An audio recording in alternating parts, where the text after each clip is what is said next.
12ஆம் வகுப்பு கணிதம் அலகு 5 இருபரிமாண பகுமுறை வடிவியல் பயிற்சி 5.4 8ஆம் கணக்கு பார்க்கலாம். y² = 4ax என்ற பரவளையத்திற்கு T1 என்ற புள்ளியில் வரையப்படும் செங்கோடு பரவளையத்தை மீண்டும் T2 என்ற புள்ளியில் சந்திக்குமெனில் T2 = -T1 + 2/T1 என நிறுவுகன்னு கேட்கப்பட்டுள்ளது.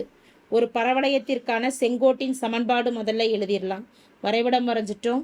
பரவளையம், அதற்கு உண்டான தொடுகோடு மற்றும் செங்கோடுகள் T1 என்ற புள்ளியும் T2 என்ற புள்ளியும் பரவளையத்திற்கு உண்டான புள்ளிகளை எழுதிட்டோம். பரவளையத்தின்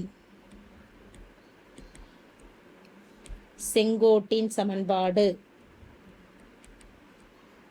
பரவளையத்திற்கான ஒரு செங்கோட்டின் சமன்பாடானது y + xt = at² at³ + 2at.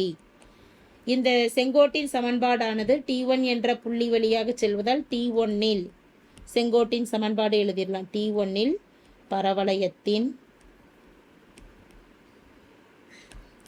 செங்கோட்டின் சமன்பாடு, T1 இல் பரவளையத்தின் செங்கோட்டின் சமன்பாடானது y + x T1, அப்போ tக்கு பதிலாக T1 பிரதியிடலாம். T1³ + 2a T1 ஆகும். இந்த செங்கோடானது T2 என்ற புள்ளி வழியாக செல்லுது. அதாவது at² at2² 2at என்ற புள்ளி வழி செல்வதால் அந்த புள்ளியை இதில் பிரதியிடலாம். இது at2², 2at2 என்ற புள்ளி வழி செல்வதால் மதிப்புகளை பிரதியிடுறோம். y-இன் மதிப்பானது 2at2 + x என்பது at2², அது இல்லாமல் ஒரு T1 இருக்கு பெருக்கல்ல, at1³ + 2at1. a², அதாவது ஸ்கொயர் உறுப்புகள்லாம் ஒரு புறமாக கொண்டு வரப்ப at2² T1 இடதுபுறமும் -at1³ இடதுபுறம் வரப்போ -at1³ வந்துடும். 2at1 + 2at வலதுபுறம் போகிறப்போ -2at2. இடதுபுறம் இருக்கக்கூடிய மதிப்புகளில் ஒரு at1² அப்போ T1 பொதுவாக வெளியில் எடுத்துட்டோம் அப்படின்னா மீதம் இருக்கக்கூடிய உறுப்புகள் பிராக்கெட்டில் T2² - T1², ஒரு T1 வெளியில் எடுத்துட்டோம்னா மீதம் ஒரு T1² இருக்குது. அடுத்த ஒன்றில் 2a பொதுவாக வெளியில் எடுத்துட்டோம்னா பிராக்கெட்டில் T1 - T2. இருபுறமும் a கேன்சல் ஆகிடுது. அப்போ T1 பெருக்கல் T2² - T1² எப்படி எழுதிக்கலாம் அப்படின்னா a + b a - bங்கிற அமைப்பில் எழுதுறோம்னா T2 + T1 பெருக்கல் T2 - T1 எழுதிடலாம். RHS மதிப்பில் 2 பொதுவாக இருக்குது, T1 - T2. இருபுறமும் T1 - T2 T2 - T1 cancel ஆகணும்னா இடதுபுற மதிப்பு அப்படியே வைக்கலாம்.